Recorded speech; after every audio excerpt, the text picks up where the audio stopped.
Di sebuah desa kecil yang dikelilingi sawah dan perbukitan, tinggal seorang bocah berusia 10 tahun bernama Adi. Ia hidup sederhana bersama ibunya, Sinta, di sebuah rumah kayu kecil yang penuh kehangatan. Ayah Adi telah meninggal dunia ketika ia masih bayi, sehingga Sinta menjadi satu-satunya orang tua yang ia miliki. Meski hidup mereka tak bergelimang harta, kasih sayang Sinta selalu membuat Adi merasa hidupnya lengkap. Sinta bekerja sebagai seorang penjahit rumahan. Tangannya yang terampil mampu mengubah kain sederhana menjadi pakaian yang indah. Ia sering duduk di sudut rumah, menjahit sambil tersenyum, sementara Adi bermain di dekatnya atau membantu menyusun kain. Setiap sore, setelah pulang sekolah, Adi selalu menemaninya. Ia sering bercanda dan membuat ibunya tertawa, membawa kebahagiaan sederhana dalam kehidupan mereka. Namun, akhir-akhir ini Adi mulai memperhatikan sesuatu yang berbeda. Ibunya sering terlihat lelah, bahkan ketika hanya mengerjakan tugas-tugas ringan. Ada hari-hari ketika Sinta terpaksa berhenti menjahit karena pusing yang tiba-tiba menyerangnya.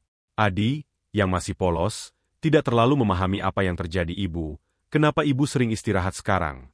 Tanya Adi suatu sore, sambil duduk di samping ibunya. Sinta tersenyum lemah dan mengelus kepala Adi. Ibu cuma butuh waktu untuk istirahat lebih banyak. Nak, tidak usah khawatir. Ya, namun, kekhawatiran Adi semakin besar ketika suatu hari Sinta pingsan saat sedang memasak di dapur. Adi, yang sedang bermain di halaman, mendengar suara panci jatuh dan segera berlari masuk rumah. Ia menemukan ibunya terbaring di lantai dengan wajah yang sangat pucat. Panik, Adi berlari ke rumah tetangga untuk meminta bantuan Pak Rudi.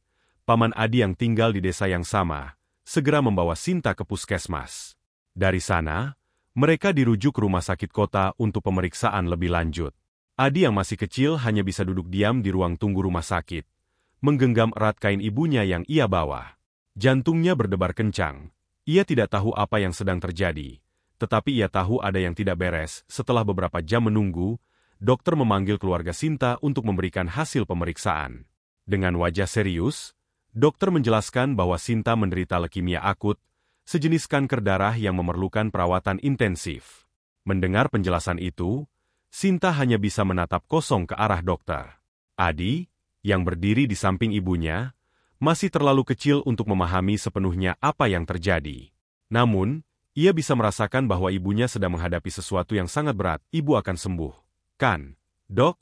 Tanya Adi dengan suara kecil. Matanya penuh harap. Dokter tersenyum tipis dan menepuk kepala Adi. Kita akan berusaha sebaik mungkin. Tapi ibumu butuh perawatan khusus, dan mungkin juga membutuhkan donor sumsum tulang untuk membantu proses penyembuhannya. Malam itu, Adi tidak bisa tidur. Ia terus memandangi ibunya yang terbaring lemah di ranjang rumah sakit. Dalam hatinya, ia berjanji bahwa ia akan melakukan apapun untuk membantu ibunya sembuh, meskipun ia belum tahu apa yang harus dilakukan. Baginya, ibunya adalah segalanya. Sinta bukan hanya ibu, tetapi juga sahabat, guru, dan pelindung yang selalu ada di sisinya. Hari itu menjadi awal perjalanan penuh perjuangan dan pengorbanan dalam hidup Adi. Setelah dokter menjelaskan bahwa satu-satunya cara untuk menyelamatkan Sinta adalah dengan transplantasi sumsum tulang, keluarga besar mereka dihadapkan pada kenyataan pahit. Mencari donor yang cocok tidaklah mudah. Karena proses ini membutuhkan kecocokan genetik, peluang terbesar datang dari keluarga inti. Namun, Sinta tidak memiliki saudara kandung, dan keluarganya yang lain juga tidak memenuhi syarat. Harapan mereka tertuju pada Adi, anak satu-satunya. Dokter mengusulkan agar Adi menjalani tes kecocokan. Meskipun masih kecil, ia mungkin menjadi satu-satunya peluang untuk menyelamatkan nyawa ibunya. Saat dokter menjelaskan prosedur transplantasi kepada keluarga, ruangan itu terasa sunyi. Semua orang menyadari risiko yang harus dihadapi. Ibu nggak apa-apa kalau aku ikut tes, kan? Tanya Adi dengan mata penuh harap saat mereka berada di ruang rumah sakit. Sinta menatap putranya dengan mata berkaca-kaca. Nak, ini bukan keputusan yang mudah. Ibu tidak ingin kamu terluka. Ibu selalu bilang aku harus berani. Kalau aku bisa bantu ibu, aku nggak takut, kata Adi dengan nada tegas. Akhirnya, setelah diskusi panjang dan berat, keluarga setuju untuk melakukan tes. Hasilnya menunjukkan bahwa Adi adalah donor yang cocok untuk Sinta. Kelegaan sesaat muncul, tetapi konflik baru segera menghantui mereka. Prosedur transplantasi sumsum tulang bukan tanpa risiko, terutama untuk anak seusia Adi. Meskipun dokter meyakinkan bahwa peluang suksesnya tinggi, Proses pengambilan sumsum tulang akan menyakitkan bagi Adi dan memerlukan waktu pemulihan. Mendengar ini, Sinta langsung menolak ide tersebut. Tidak, saya tidak bisa membiarkan anak saya menjalani ini, kata Sinta dengan suara tegas. Saya lebih baik menyerah daripada melihat Adi menderita, namun, Adi punya pendapat lain. Ia merasa ini adalah satu-satunya cara untuk menyelamatkan ibunya. Ibu selalu bilang aku harus bertanggung jawab. Kalau ini tanggung jawabku, aku mau melakukannya, ujar Adi dengan nada keras kepala. Sinta hanya bisa terdiam. Hatinya hancur melihat keberanian putranya yang begitu besar. Tetapi ia tidak ingin rasa sakit itu menjadi bebannya. Konflik semakin memuncak ketika keluarga besar ikut campur. Pamannya, Pak Rudi, yang selama ini menjadi penopang mereka, dengan tegas menentang prosedur itu. Adi itu masih kecil. Bagaimana kalau terjadi sesuatu padanya? Kita tidak bisa mengambil risiko seperti ini, kata Pak Rudi dengan nada tinggi. Namun, Adi tidak gentar. Tapi kalau aku nggak bantu ibu, siapa lagi? Aku nggak mau kehilangan ibu, teriak Adi. Suaranya bergetar, ketegangan di antara keluarga terus meningkat. Sinta merasa terjebak antara keinginannya untuk hidup dan cintanya yang begitu besar pada anaknya. Di sisi lain, Adi merasa ini adalah panggilan hatinya.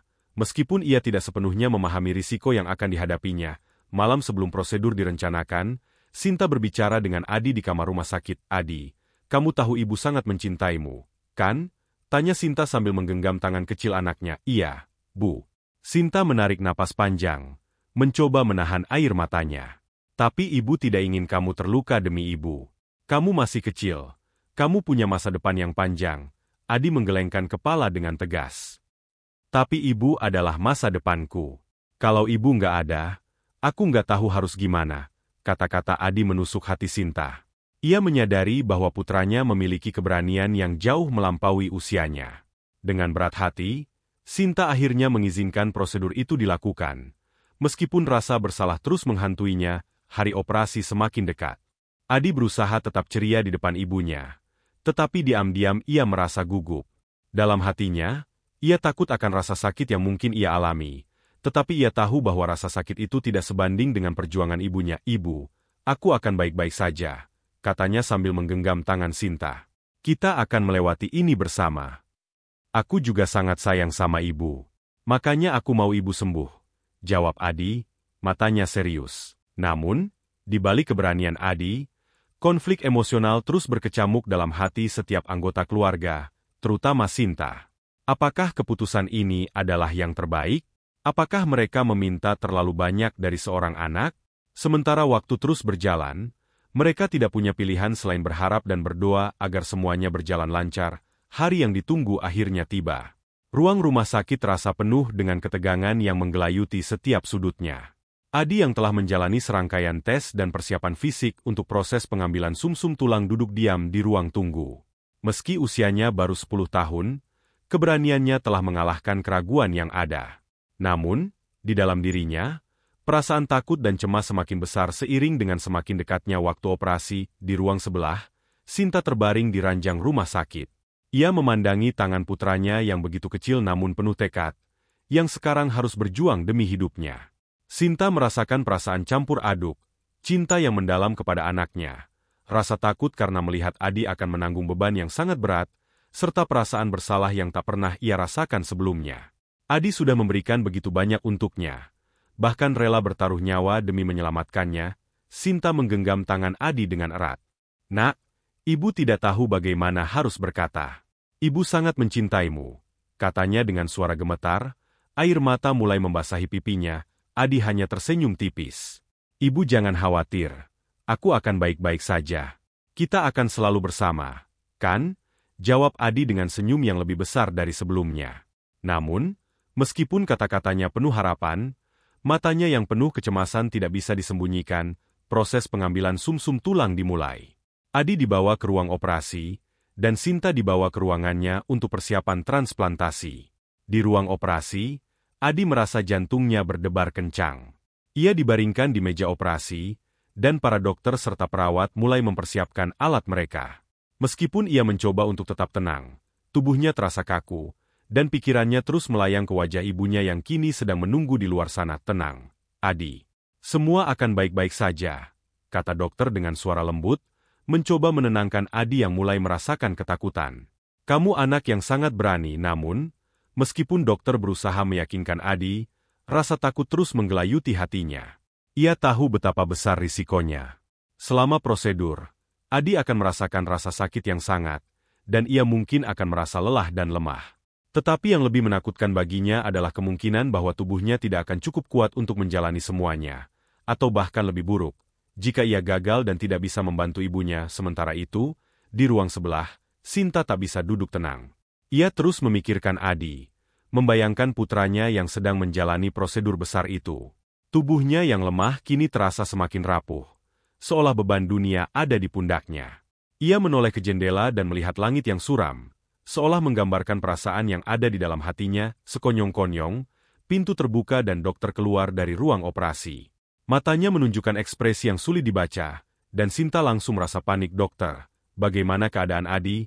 Tanya Sinta dengan suara terengah-engah, berharap ada kabar baik. Dokter menghela napas.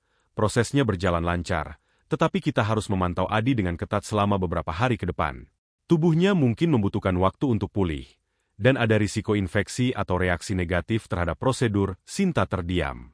Meskipun dokter mengatakan bahwa operasi berhasil, hatinya tetap cemas.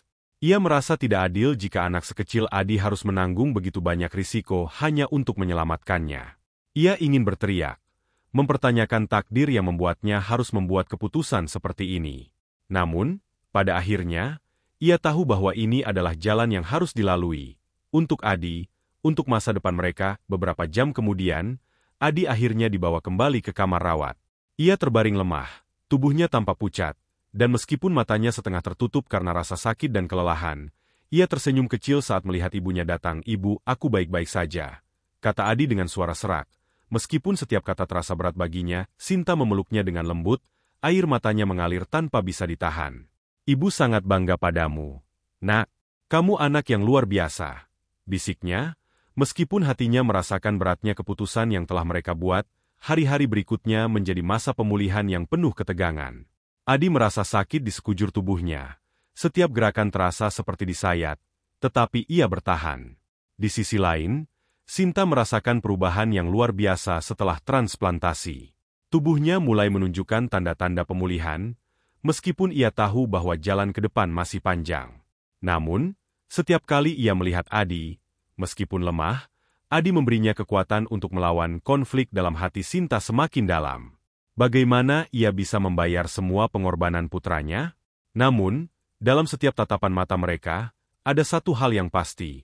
Cinta yang tidak bisa dihancurkan oleh apapun, bahkan oleh rasa sakit dan ketakutan yang menguji mereka. Minggu-minggu setelah transplantasi adalah masa-masa yang penuh ketegangan dan harapan. Adi dan Sinta berjuang bersama melewati pemulihan yang penuh tantangan. Sementara Adi masih merasakan lelah dan sakit setelah proses pengambilan sumsum tulang, Sinta, meskipun tubuhnya perlahan pulih, terus teringat pada pengorbanan besar yang telah dilakukan anaknya. Hari-hari di rumah sakit terasa seperti perjalanan panjang yang tidak ada habisnya. Setiap kali Adi merasa lebih baik, ia tetap merasa lemah, dan Sinta tak henti-hentinya merawatnya dengan penuh kasih. Ia merasa bersalah melihat anaknya menderita, meskipun ia tahu keputusan ini adalah satu-satunya cara agar mereka tetap memiliki masa depan bersama. Suatu sore, ketika langit cerah dan angin sejuk bertiup masuk ke jendela rumah sakit, Adi yang sedang duduk di kursi roda menghadap ibunya, tersenyum dengan lebih lebar dari biasanya. "Ibu, lihat, aku bisa duduk sendiri," katanya dengan senyum lebar. Meskipun tubuhnya masih terasa lemah. Sinta, yang sedang duduk di sisi tempat tidur, menatap putranya dengan mata penuh air mata. "Adi, ibu bangga sekali padamu," kata Sinta sambil mengelus rambut Adi yang tumbuh kembali meskipun sedikit tipis. "Kamu sangat kuat, Nak." Ibu tak pernah tahu kalau cinta seorang anak bisa sedalam ini. Adi tersenyum dan menggenggam tangan ibunya dengan erat. "Aku cuma ingin melihat ibu sembuh, Bu. Itu yang penting bagi aku." Hari demi hari, kondisi Sinta semakin membaik. Tes darah menunjukkan bahwa transplantasi sumsum tulang berhasil, dan tubuhnya mulai merespon positif. Setelah bertahun-tahun berjuang melawan penyakit, Sinta akhirnya bisa kembali menjalani hidupnya dengan lebih sehat. Namun, pemulihan itu tidak hanya menyembuhkan tubuhnya, tetapi juga menguatkan hubungan mereka sebagai ibu dan anak. Setiap hari, Adi dan Sinta semakin menyadari betapa berharganya waktu yang mereka miliki bersama. Pada hari ke-60 setelah transplantasi, dokter mengonfirmasi bahwa Sinta benar-benar pulih. Ia diberikan izin untuk pulang, meskipun masih harus menjalani beberapa kontrol rutin. Namun, hari itu adalah simbol kemenangan, bukan hanya atas penyakit, tetapi juga atas keberanian dan pengorbanan besar yang telah mereka jalani bersama. Sesampainya di rumah, mereka berdiri di depan pintu yang telah lama mereka rindukan. Rumah kecil mereka, yang dulu terasa sepi dan penuh kecemasan, kini kembali dipenuhi dengan kebahagiaan. Adi berdiri di samping ibunya, memandang rumah mereka yang sederhana namun penuh cinta. Sekarang, kita bisa mulai hidup baru, Bu, kata Adi dengan suara ceria, seolah dunia di depan mereka penuh harapan. Sinta mengangguk, matanya penuh keharuan. Ya, Nak, kita akan hidup lebih baik.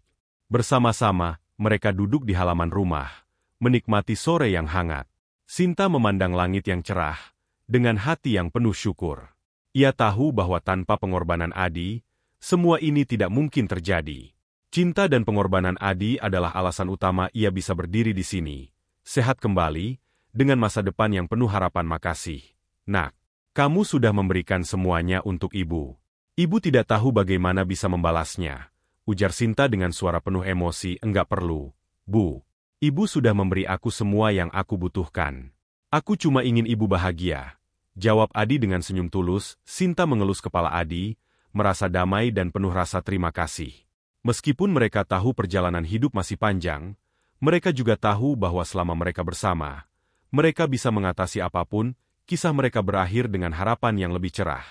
Cinta dan pengorbanan seorang anak yang tidak tergantikan, yang memberikan kesempatan hidup baru untuk ibunya.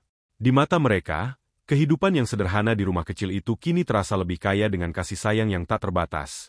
Dan mereka tahu, selama mereka memiliki satu sama lain, mereka akan selalu kuat menghadapi apapun yang datang.